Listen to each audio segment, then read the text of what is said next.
శ్రీశైలం ఘాట్ రోడ్లో భారీగా traffic jam అయింది. శ్రీశైలం ప్రాజెక్టు గేటు ఎత్తి దిగువకు నీటి విడుదల చేయడంతో శ్రీశైలం ప్రాజెక్టుకు జనం పోటెత్తారు. దీంతో హైదరాబాద్ శ్రీశైలం ప్రధాన రహదారిపై ట్రాఫిక్ రద్దీ ఏర్పడింది.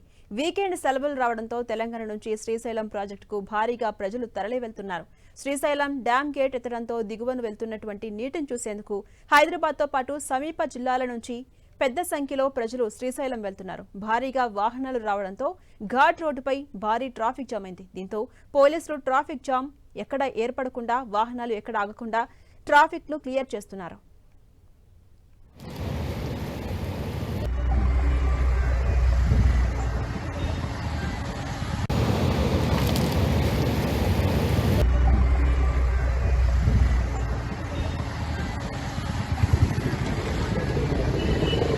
Bueno,